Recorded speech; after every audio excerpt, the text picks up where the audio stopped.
तो भाई आज थोड़ी-सी बात करेंगे मृत्यु के बारे में। किसी मित्र ने गुज़ारिश की है कि मृत्यु से बहुत भयभीत रहते हैं लोग। कोई हमारा क्लोज़ परिवार का कोई मर जाए, बहुत दुःख होता है। तो ये है क्या? और क्या ये अंत है कि डेथ आई तो बस हम खत्म? तो एक तो थोड़ा वैज्ञानिक क्या बोल रहे हैं, अ, वैज्ञानिकों का इस बारे में क्या मत है? तो मैं मटीरियलिस्टिक जो विज्ञान है, वो तो यहाँ अभी पहुँच नहीं सकता। जब हम बात करेंगे आत्मा, परमात्मा, ये जितनी चीज़ें हैं, reincarnation, telepathy, clairvoyance, out of body experience, near death experience, ये सारा का सारा ऐसा इलाका है, जहाँ की हमारी अभी की जो साइंस है, मटीरियल साइंस, उसके जो तरीके हैं इन्वेस्टिगेट करने के, तो यहाँ उन्हें अभी सफलता मिलेगी नहीं, क्योंकि उनके पास टूल्स हैं नहीं। लेकिन कुछ वैज्ञानिक हैं जो कॉन्शियसनेस को या ये कॉन्शियस माइंड के पार की जो रियलिटी है, या तो उनको पर्सनल एक्सपीरियंस है, या किसी और रिसर्च के आधार पे वो इस नतीजे पे पहुंचे, तो जो इस प्रकार की चीजें बोलते हैं उनको भी कोट करेंगे, क्योंकि या तो संत लोग और या तो वैज्ञानिक लोग, ये दो ही हैं अथॉरिटीज। और मुझे तो सबसे ज्यादा जो अभी अ, सबसे ज्यादा प्रामाणिक लगते हैं वो ये नियर डेथ वाले लगते हैं, जो कुछ देर के लिए मर गए थे और उसके बाद आकर के बताते हैं क्या क्या अनुभव हुआ। सवाल ये पैदा होता है, किसको हुआ अनुभव? भाई जब शरीर मर गया, ब्रेन आपका मर गया, तो अनुभव किसको हुआ? इसका मतलब कुछ और भी है इस फिजिकल बॉडी के पार। तो रमन महर्षि जी कहते हैं, death is an illusion of the mind, a concept applicable only to the temporary body, not the eternal self. जो डेथ है वो एक प्रकार का भ्रम पाला हुआ है इंसान ने, डेथ होती ही नहीं है। तो डेथ बोलना है तो आप ये बोल सकते हो कि शरीर की टेम्पररी डेथ, क्योंकि यही शरीर नहीं है, फिर तो दूसरा मिलेगा ना। जो हमारा इटर्नल सेल्फ है, हमारा जो वजूद है एक्चुअली, जिसको आत्मा बोलते हैं, वो नहीं मरता। और रामकृष्ण जी का क्या ओपिनियन था? वो कहते थे, not an and but a transition. मृत्यु जो है वो अंतिम क्षण नहीं है इस जीवन का, बल्कि एक ट्रांजिशन का टाइम है। ट्रांजिशन का मतलब शिफ्ट, हम इस जीवन से किसी और डिमेंशन में जा रहे हैं। तो अनिता मूरजानी कह रही है कि जब ये मर गई थी, तो इसका आप दूसरा शरीर कह लो, एस्ट्रल बॉडी कह लो, आत्मा कह लो, तो वो मुझे कैसा अनुभव हुआ, मुझे अब ये मैं कौन है, ये फिजिकल बॉडी नहीं है, वो तो मर गई थी। I felt completely enveloped in a sea of unconditional love and acceptance. तो एक ऐसी दुनिया वहां थी जहां अनकंडीशनल लव था। अनकंडीशनल लव होता है कि कोई तो, तुम जैसे भी हो, तुमने जितने भी पाप किए, दुनिया में तुम जैसे भी रहे, पूरा प्यार, प्यार का समुद्र उमड़ रहा था जैसे, अ, और एक्सेप्टेंस कि मैं जैसी हूँ, मैं बहुत अच्छी हूँ, लवेबल हूँ, ऐसी फीलिंग। तो ऐसी फीलिंग जिन्होंने दी, तो वो भी आत्माएं थी। और ये अनीता मूरजानी भी उस समय आत्मा के रूप में थी, शरीर तो मर गया था। अब आप बोलोगे एक अनीता मूरजानी, एक ही है, एक नहीं, हजारों हजारों, बल्कि अभी तो लाखों ऐसे केसेस हैं जिनको बचा लिया गया था, या वो खुद ही कोमा वगैरह में थे और फिर दोबारा से उनमें प्राण आ गया।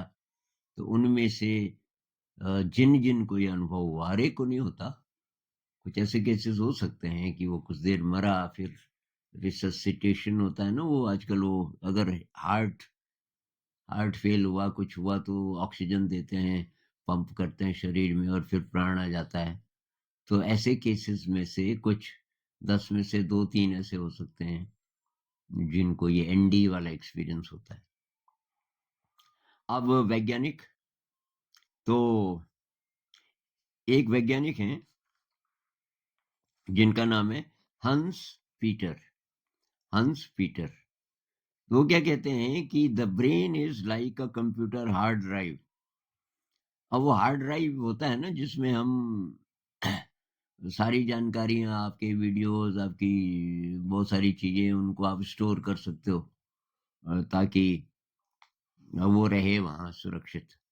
अब मान लीजिए कि आपका हार्ड ड्राइव खराब हो गया किसी तरीके से, उसमें जितनी जानकारी थी सब खत्म, तो क्या कोई और जगह है जहां ये सारी जानकारियां हैं जिंदा? तो ये कहते हैं the body dies but the spiritual quantum field continues. जिस तरीके से हार्ड ड्राइव के खत्म होने से जानकारियां खत्म नहीं हो जाती, वो तो है इलेक्ट्रोमैग्नेटिक वेव्स में हमेशा के लिए, उसको आप फिर एक्सेस कर सकते हो। आ, वैसे ही हमारा शरीर जब मर जाता है, तो जिस कोई उसको कॉन्शियसनेस बोलता है, कोई उसको आत्मा बोलता है, अब ये तो वैज्ञानिक हैं, ये क्या बोल रहे हैं? Spiritual quantum field. Spiritual quantum field, spiritual इसलिए कि फिजिकल तो है नहीं ये। अब एक और वैज्ञानिक हैं, सर रॉजर पेनरोज, इनको नोबेल अवार्ड भी मिला था। ये कह रहे हैं in the spiritual sense consciousness has been here all along. हमारी जो कॉन्शियसनेस है, जो चेतना है, वो हमेशा से थी, वो अमर है। अब पुनर्जन्म को ले लीजिए, अगर पुनर्जन्म होता है इसका मतलब मृत्यु होती नहीं है, क्योंकि जिसका जन्म हुआ वही तो मरा था, तो शरीर मरा बस।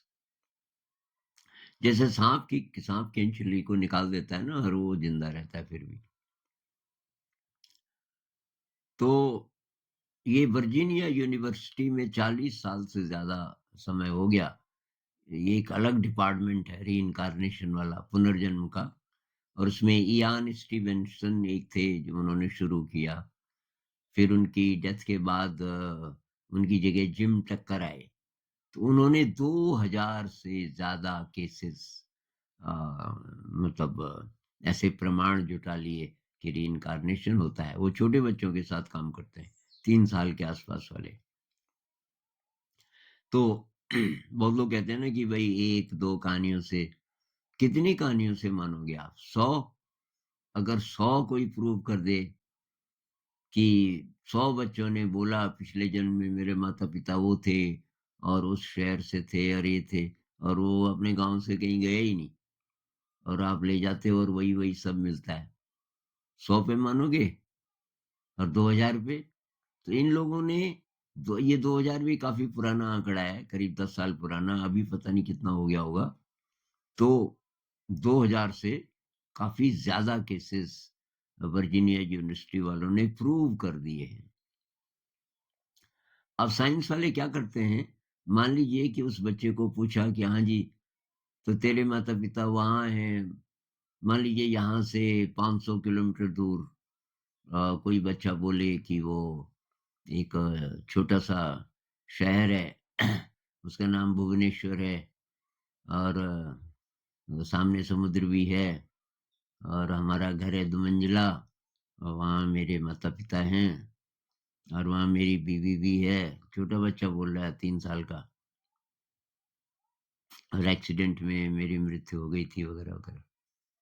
अब मान लीजिए कि ये जो बता रहा है, उसमें एक आध जानकारी ऐसी है जो पूरी सही नहीं है और वैज्ञानिक उसको पकड़ लेते हैं। जो झुठलाना चाहते हैं, ये देखो जी, ये गलत। अरे भैया, आप अपनी ज़िंदगी में पीछे मैं आपको 10 साल पुरानी बात पूछूँ, एग्ज़ैक्टली सब चीज़ याद रहेगी आपको? 10 साल पहले आपने दावत में 7-8 चीज़ें खाई थी। मैं आपको पूछूँ, बताओ जी क्या-क्या खाया था? प्लेट्स का रंग क्या था? कैसा-कैसा था? और सब चीज़ें थोड़ी एग्ज़ैक्टली याद रहती हैं। तो फिर और वो तो पिछले जन्म की बात हो रही। तो एक वो आधार है पुनर्जन्म वाला। सबसे ज़्यादा प्रामाणिक मेरे हिसाब से है एनडी, नियर डेथ एक्सपीरियंस, कि भई शरीर मर गया था, उसके बाद उनको जो अनुभव हुए, वो अनुभव वो लोग बता रहे हैं और उसके बाद वो दोबारा ज़िंदा हो जाते हैं। अभी साइंटिस्ट अब बहुत समय से रिसर्च कर रहे हैं, तो हर केस में ये होता है कि शरीर से निकल के पहले छत पे जाता है। प्राण कह लो, सोल कह लो, एस्ट्रल बॉडी कह लो, और वहाँ से जो दिखता है उसको, तो वो वापस शरीर में आने के बाद वो बताते हैं कि मैंने तो वहाँ से देखा और ये देखा और वो देखा, वो देखा। तो वो ऐसी-ऐसी चीज़ें बता देते हैं जो कि वहीं से दिख सकती है। एक परमाणु वो है, बहुत बड़ा परमाणु है। अ, तो अभी जानबूझ के भी कुछ चीज़ें रख देते हैं वो। रिससिटेट जिसको कर रहे हैं, मतलब ऑक्सीजन दे रहे हैं, तो कहीं बच हो सकता है ये बच जाए, हो सकता है इसको एनडी हो जाए, तो तब इसको पूछेंगे कि तुमको भई ये चीज़ दिखी, ये चीज़ दिखी, ये चीज़ दिखी। तो कई प्रकार से ये प्रूव हो चुका है 100% कि हमारे शरीर के मरने से हम नहीं मरते। अगर हम नहीं मरते, तो असली शायद हम वही हैं। वो जो दूसरा शरीर है, वो इस मैटर से तो नहीं बना, लेकिन असली शायद हम वही हैं। अब फिर आए क्यों? फिर जन्म ही क्यों हुआ? इतना दुःख क्यों झेला? अ, इतनी सारी प्रॉब्लम्स, जब हम वही हैं, एकदम प्योर हैं, एकदम लवेबल हैं, तो इस पचड़े में पड़े कैसे हम? तो कहते हैं कि हिंदुइज़्म, बुद्धिज़्म के अनुसार ऐसा बोलते हैं कि हमने जैसे-जैसे कर्म किए होंगे, कई-कई लाइफ़ टाइम्स में, हो सकता है पहले जानवर भी रहे हों, और तब से लेकर के और इंसानी भी रहे तो कई लाइफ टाइम्स हो गए होंगे, और अच्छे कर्म भी किए, लेकिन खराब कर्म भी किए, और खराब कर्मों का मैल है, जिसको संखार कहते हैं बुद्धिज्म में। तो वो धोना है। लागा चुनरी में दाग, एक गाना है ना, तो उसका वही मतलब है कि हमें प्योर बनना है। दाग क्या है? तो नेगेटिव इमोशन दाग है, राग है, द्वेष है, ये जो लालच है, ईर्ष्या है, जगत से जुड़ाव है, अटैचमेंट है, ये सारी चीज़ें। जब हम सीरियसली लेने लगते हैं कि ये देखो जी मेरा मकान, मैंने 2 मंजिला मकान बना दिया, ये देखो जी मैंने कार खरीद ली। उसको मतलब बहुत सीरियसली लेने लगते हैं, जैसे कि ये मेरे वजूद का हिस्सा है। भाई ये सब साधन है, यूज़ कर लो, लेकिन कोई ख़ास वैल्यू उनकी है नहीं। मतलब हम तो इस दुनिया में भी कुछ ही टाइम के लिए हैं। तो सारी चीज़ें नाटक की तरह करो, जैसे स्टेज पे आए ना कुछ देर के लिए, अपना रोल करेंगे, अच्छे तरीके से एन्जॉय करेंगे। अब एन्जॉय करेंगे और जो नहीं मानते कि फिर कुछ है, तब जो निहिलिस्ट टाइप के लोग हैं, तो निराश एकदम से। यही ज़िंदगी है बस, और इतना दुःख। कई कहते हैं कि हम तो नहीं दोबारा जन्म, अगर पुनर्जन्म होता भी है, तो हम तो नहीं लेना चाहेंगे जन्म। वही तुम्हारी तुम्हारी मर्ज़ी नहीं है। कहते हैं वैसे सोल की मर्ज़ी होती है। जब हम चले गए वहाँ, तो वहाँ से हम चुनते हैं दूसरा जन्म, और ऐसी परिस्थितियाँ चुनते हैं जिनमें हम धो सकें अपने दागों को। तो पिछला जन्म जो था, मान लीजिए कि मैं था अरबपति, बहुत पैसा, लेकिन बस मैं उससे मतलब इज़्ज़त कमाई और बहुत सारे साधन और शान-ओ-शौकत, लेकिन मैल नहीं धोया। अब वो मर गया। मरने के बाद वो जो दूसरा शरीर है हमारा, एनर्जी बॉडी कह लो, कुछ कह लो, आत्मा कह लो आम भाषा में, तो अब उसको तो सब पता है। क्योंकि अब ये जो ब्रेन है कि हमारा, ये लिमिट करता है। ब्रेन का काम है ढकना। जो अनंत, जो हमारे अंदर ज्ञान है और मेमोरी है कई लाइफ टाइम्स की, वो ढकेगा नहीं तो हम संभाल नहीं पाएँगे, मर जाएँगे। तो ब्रेन का ये काम है हमको लिमिट करना। अ, ताकि हम बस इस दुनिया को ही सच माने, ये ब्रेन का काम है। अब ब्रेन है नहीं, तो हम तो फैल गए, सारा ज्ञान एक साथ। और तब हमें अपनी कमियाँ नज़र आती हैं। अरे यार! इतना अच्छा मौका था, मेरे पास इतना पैसा था और मैंने तो यूज़ ही नहीं किया उसका। अपने लिए तो यूज़ ही नहीं किया। साधना नहीं की। अ, पता ही नहीं किया कि शरीर के मरने के बाद भी कुछ ज़िंदा रहता है कि नहीं। अब अब मैं कैसे धोऊँ इन दागों को? इस बार मुझे गरीब पैदा होना है। गरीब पैदा होना है तो धन से जो विकृतियाँ आती हैं वो नहीं आएँगी मेरे में। तो जैसे कि कोई गरीब पैदा होता है कोई, उसी तरह शरीर का है। बहुत सुंदर शरीर था और काम वासना में लिप्त रहे सारी उम्र। अब मरने के बाद तब पता चलता है ये तो वासना और बढ़ा दी इस पूरे जन्म में। एक जन्म कम थोड़ी होता है। भाई 60, 70, 80 साल जिए, काम करते तो अपनी नेगेटिविटी पे जितनी चीज़ें हैं, काम, क्रोध, लोभ, मोह इत्यादि, तो कुछ तो कम होता, तुमने तो बढ़ा दिया उसको। तो तब आत्मा कहती है, हाँ यार, ये बढ़ा कैसे? क्योंकि शरीर सुंदर था, चेहरा बहुत सुंदर था। इस बार मुझे ऐसा जन्म लेना है कि शरीर देखने लायक ना हो, तो मैं उस चक्कर में पड़ूँ ही नहीं। तो कुछ ना कुछ ऐसी परिस्थितियाँ सोल चूज़ करेगी ताकि अगले जन्म में वही-वही गलतियाँ ना करे। तो इसके बेसिस पे किसी ने एक सवाल पूछा ना कि ऐसा क्यों होता है? कोई बहुत धनवान है, कोई बहुत निर्धन है, कोई ऐसा है, कोई वैसा है। क्या ये पिछले जन्मों का, पिछले कर्मों का फल है क्या? तो इसको ऐसे भी एक्सप्लेन हम कर सकते हैं कि हमने चूज़ किया। जो वर्तमान परिस्थितियाँ हैं, हम का मतलब कॉन्शियस माइंड नहीं, जो दिमाग हमारा इस समय काम कर रहा है, उसके पास तो इन्फॉर्मेशन है ही नहीं वो वाली, पिछले जन्म की वगैरह।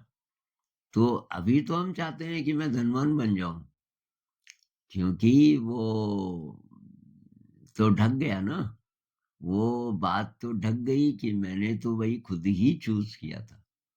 अब दोबारा से जब पता चलेगा मरने के बाद, तब पता चलेगा, तो तब तो अब ये जन्म तो गया। अब अगले जन्म के लिए तो हर बार की हम ही परिस्थितियाँ अपनी सर्कमस्टेंसेस जीवन की हम ही तय करते हैं। कि ऐसा-ऐसा हो तो अच्छा रहेगा मेरे लिए। लेकिन अब पता नहीं, वो तो याद रहता नहीं। तो फिर अब ये है कि कितना काम कर पाएँगे पूरे लाइफ टाइम में, पता नहीं। पर इसीलिए जन्म लेते हैं कि बार-बार, बार-बार। तो पता कैसे चले कि हम ज़िंदा रहते हैं बिना शरीर के भी? इसके लिए वही मेडिटेशन है। मेडिटेशन में जब ऐसे क्षण आते हैं, जब आपको लगता है कि शरीर भी गायब हो गया, चाहे 2 ही 3 सेकंड के लिए, तो उस समय आप शरीर के पार पहुँच गए। ल्यूसिड ड्रीम जिन लोगों को होता है, उनको पता है। ल्यूसिड ड्रीम में वो कौन-सा शरीर है, जो उड़ रहा है, जो ध्यान कर रहा है, वगैरह-वगैरह। तो वो वही शरीर है, वो अभी इससे भी जुड़ा हुआ है। आत्मा कह लो, एस्ट्रल बॉडी कह लो, वो एस्ट्रल बॉडी इस शरीर से भी जुड़ी है, लेकिन वो अनंत से भी जुड़ी है, वो दूसरे जगत में भी है। आप जिस आकाश में उड़ रहे हो, वो ये वाला आकाश नहीं है। तो थोड़ा लूसिड ड्रीम में आपको झलक मिलती है कि हम इस शरीर के बियॉन्ड भी कुछ हैं। किसी को आउट ऑफ बॉडी एक्सपीरियंस हो जाए, लेकिन सबसे आसान है ये मेडिटेशन।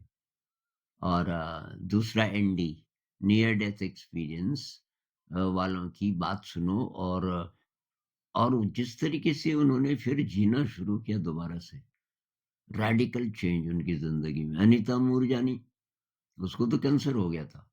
इतना दब-दब के रहती थी, जॉब करती थी, तो वो कह रही थी कि उसके इंटरव्यूज़ देखना कि सबको खुश करना है।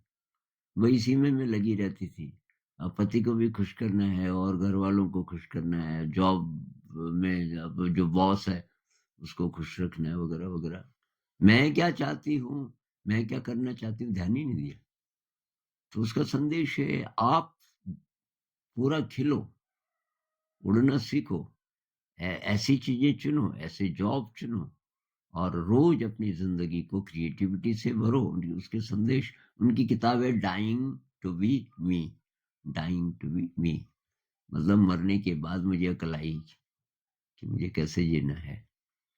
तो फिर भी कोई मरता है तो उदासी तो आती है। उदासी आती है अटैचमेंट के कारण उसके शरीर से। अगर हमारी ऐसी बैकग्राउंड होती, ऐसी सभ्यता होती कि बचपन से हमें बताया जाता कि शरीर मिला है साधना के लिए, अच्छे कर्म करने के लिए और नई-नई विद्याएँ सीखने के लिए, परोपकार करने के लिए इत्यादि जो संत लोग कहते हैं, और उस तरीके से जियो।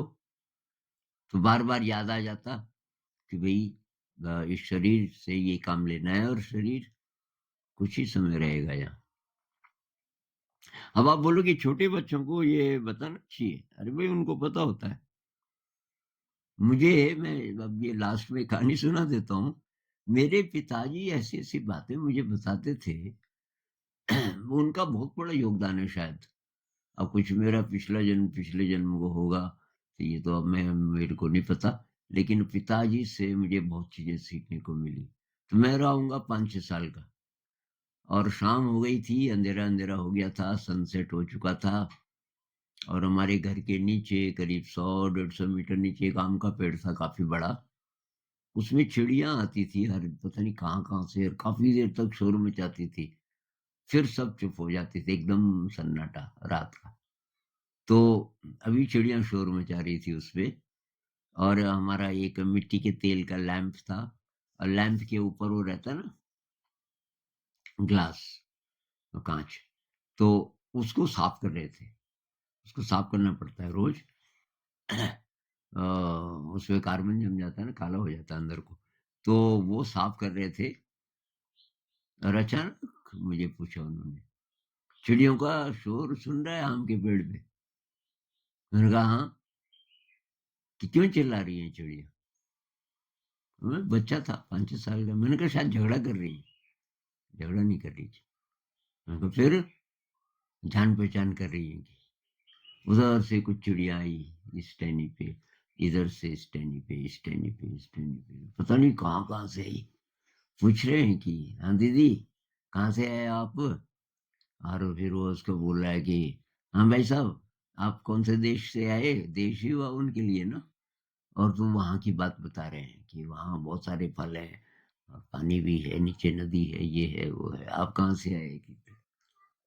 और कि ये सोने से पहले थोड़ा कि एक परिवार जैसा हो गया कि इनका, एक परिवार, एक रात के लिए। सुबह होगी, सब उड़ जाएँगे अलग-अलग दिशाओं में, सब अलग-अलग दिशाओं में उड़ जाएँगे। लेकिन अभी एक रात के लिए परिवार हो गया जैसे हमारा परिवार है। अब जब उन्होंने बोला हमारा परिवार है, तो मैंने कहा हम कहाँ उड़ जाएँगे सुबह? अरे हम भी उड़ेंगे कि। एक डेथ हुई थी हमारे गाँव में 5-6 दिन पहले। एक कोई अंकल थे, रिश्ते में तो अंकल थे, वैसे काफ़ी बुज़ुर्ग थे। अ, कि वो जो संत राम जी हैं ना, वो कहाँ हैं? वो तो मर गए। हाँ, कि फिर क्या किया? उनको उनको तो ले गए थे वो डेड बॉडी को। और भी मरेंगे? मैंने कहा और सब मरेंगे? कि हाँ, सारे मरेंगे एक-एक करके। अब अभी तो छोटा है, जैसे-जैसे तू बड़ा होगा ना, तेरे सामने-सामने कि हम मरेंगे पहले, तेरी माँ मरेगी, मैं मरूँगा, पता नहीं पहले कौन मरता है, तेरे भाई लोग मरेंगे, दीदी लोग मरेंगे, तेरे से बड़े जितने हैं सबकी उम्र ठीक-ठाक रही तो तेरे से बड़े जितने हैं वो तेरे से पहले मरेंगे, फिर तू भी मरेगा। सब सुबह हो गई, सब उड़ के कहीं-कहीं चले जाएँगे। तो ये जो बात है और इससे मुझे डर नहीं लगा। ये बात मुझे काफ़ी गहरी लगी, उस उम्र में 5-6 साल का था मैं। लेकिन ये जो बात कि हम कुछ ही समय के लिए हैं यहाँ और जिसको हम परिवार भी बोलते हैं, हम पता नहीं कहाँ-कहाँ के, किस-किस जगत से आए, यहाँ इकट्ठे हो गए। पता नहीं कितने-कितने डीप मैसेजेस उनकी कहानियों में होते थे और उस उम्र का बच्चा, उसके मन पे पता नहीं कैसी-कैसी छाप पड़ती होगी इन चीज़ों की, क्या-क्या उसके अंदर जाता होगा। लेकिन ये जो बात है ना कि डेथ डेथ है एक तो और हो सकता है डेथ के पार कुछ होता हो। तो इस तरीके की कहानियाँ हों बचपन से लेके पुनर्जन्म की बहुत कहानियाँ वो सुनाते थे। अ, तो ये जो सारी चीज़ें हैं, ये हमारी कल्चर से गायब होती जा रही हैं। अगर ये हमारी कल्चर में होती तो फिर हम एक्सेप्ट करते। गाँव में वैसे ज़्यादा एक्सेप्टेंस है डेथ की। मौत होती किसी की तो ऐसे ही कैज़ुअली लेते हैं, अच्छा, अच्छा, वो ज़िंदा है अभी? किन्हीं की डेथ हो गई, अच्छा, अच्छा, अच्छा हुआ, बहुत तकलीफ में थी, ऐसे बोलते हैं। ये नहीं कि साहब बहुत बुरी बात है कि कोई मर गया। तो वही अब मेरा ओपिनियन क्या है इस बारे में? ध्यान में तो भई ऐसा बहुत बार हुआ, होता रहता है रोज़ ही लगभग, जब अच्छी सिटिंग हो जाती है कि बीच-बीच में गायब हो जाता है। बीच-बीच में अचानक मैं यहाँ बैठा हूँ, ध्यान कर रहा हूँ और अचानक मैं उस एक्सपीरियंस से बाहर आया। मान लीजिए कुछ सेकंड से मैं ये शरीर के पार पहुँच गया था। फिर अचानक अभी आँखें बंद ही हैं। मैं अपने आप को पूछता हूँ कि तू कहाँ है? ये तो ख़ैर याद आ जाता है, मैं अपने बेड पे ही हूँ। तो और लोग भी कर रहे हैं ध्यान कि तू अकेला है? मुझे याद नहीं आता। दिन है कि रात है? अंधेरा होगा क्या? तो बहुत बार मैं सोचता हूँ शायद ये सुबह की सीटिंग होगी, कि सुबह की सीटिंग होगी तब तो कोई नहीं होगा, आजकल ठंड बहुत है, सुबह तो नहीं आते लोग। अच्छा, तो रात की होगी? तो खोल आँखें। मैं आँखें खोल के देखता हूँ दिन का समय है, उजाला है और मैं बैठा था अभी थोड़ी देर पहले मान लीजिए 15-20 मिनट पहले ध्यान में, अकेला हूँ। ऐसा बहुत बार होता है। एक तो वो मेरे पास है प्रमाण, एक मेरा एनडी वालों पे बहुत विश्वास है। ये सभी गलत गड़बड़ नहीं हो सकते और सबको एक जैसे एक्सपीरियंसेस हुए ये और जो डॉक्टर्स हैं, डॉक्टर्स भौचक्के कि इनको ये जानकारी कहाँ से मिली? भई यहाँ से हम कह रहे हैं कि ये अपने शरीर को देख रही थी, ऊपर चली गई, तो इसी कमरे को देख सकती है ना तभी भी। बहुत लोग बोलते हैं ना कि ना जी प्राण रहा होगा इसमें और ये रहा होगा, वो रहा होगा। पर इस कमरे में पड़ा हुआ इंसान दूसरे कमरे को तो नहीं देख सकता ना। तो ये लोग वहाँ भी बता देते हैं कि उस कमरे में ये हो रहा था और उसमें ये हो रहा था। तो ये बहुत अच्छा ये थॉट्स बता देते हैं, तुम ये सोच रहे थे, तुम ये सोच रहे थे। तो दूसरा मैं उनको स्टडी करता रहता हूँ बीच-बीच में एनडी वालों को, नियर डेथ एक्सपीरियंस वालों को और उसमें कुछ-कुछ लोग हैं जो बहुत गहराई से बोलते हैं। अनीता मूरजानी को कैंसर था अ, जिसका कोई इलाज नहीं था वो मतलब आज रात उसको डॉक्टर्स ने डिक्लेयर कर दिया था कि इसको कोमा में रख के कोई फ़ायदा नहीं है, इसको ले जाओ आप डेड बॉडी को। वो जब ठीक हुई उसने कहा मेरा ये जो कैंसर है एकदम सही हो जाएगा। और बिना ही इलाज के वो ठीक हो गई 5-6 हफ्ते में। 5-6 हफ्तों में एकदम फिट। अभी पूरी दुनिया में जा के वो ये लोगों को इनकरेज करती है कैसे जीना है। मैं किसी लिए वापस आई, पिताजी ने बोला 10 साल पहले मर गए थे जो पिताजी। तो उन्होंने बोला, अब ये जो सवाल आते हैं ना कि तो उनका पुनर्जन्म क्यों नहीं हुआ था पिताजी का, कहते हैं हमारे जो एसेंस है ना, तो वो दूसरे डिमेंशंस में रहता है।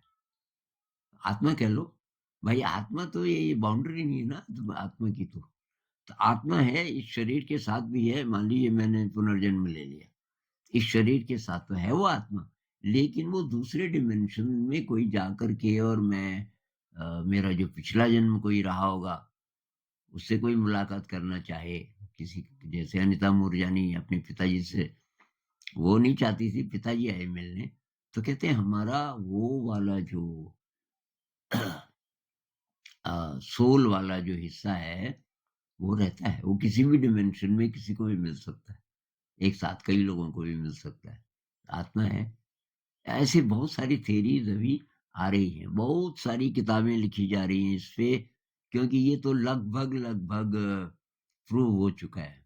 जो समझदार लोग हैं, बहुत ज्यादा जिद्दी लोग नहीं हैं, आ, बहुत ज्यादा मोटे दिमाग के नहीं हैं, तो वो अब ये उनके लिए बहुत सारे प्रमाण हैं। एनडी वाले हैं, ये वर्जीनिया यूनिवर्सिटी वालों की रिसर्च है, और आए दिन कुछ न कुछ नई रिसर्चेज होती रहती है। और जो ध्यान का भी अभ्यास करते हैं, थोड़ा थोड़ा वहां से भी प्रूफ मिलता है। तो भाई डेथ तो मत मानो।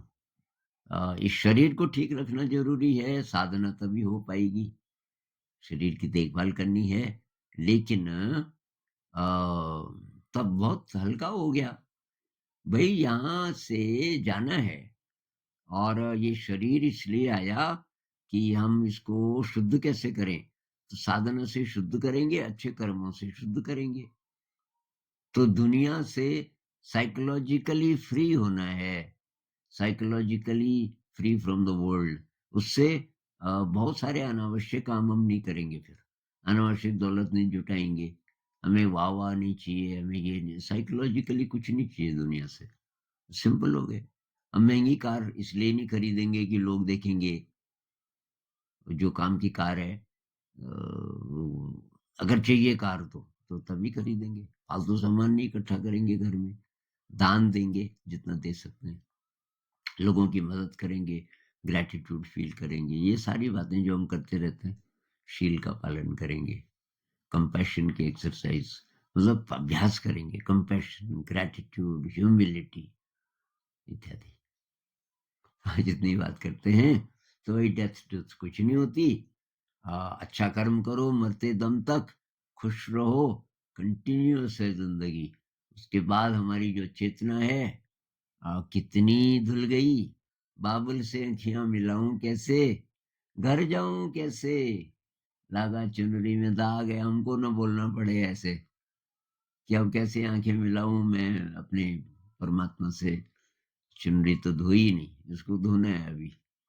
आप जिस भी उम्र के हो, मेरे से तो छोटे ही होंगे ज्यादातर, मैं 70 पे पहुंच गया, लेकिन मुझे भी आशा है कि अभी काफी सारे दाग में और धो सकता हूँ, अभी जितना टाइम बचा है। मान लीजिए 5 साल हो, 7 साल हो, क्या पता 10 15 तो पता नहीं, 10 साल भी हो, तो 10 साल में बहुत काम हो सकता है। और अभी तो आप लोग भी मेरे साथ हैं, आप लोग मुझे याद दिलाते रहते हैं, क्योंकि ये जब से चैनल बना, अब ये बात ज्यादा हो रही है ना, तो ये बात मैं आप ही आपसे नहीं कर रहा हूँ, ये मैं अपने आप से भी कर रहा हूँ कि भाई कितने दाग धो पाओगे, कोशिश करनी है पूरी।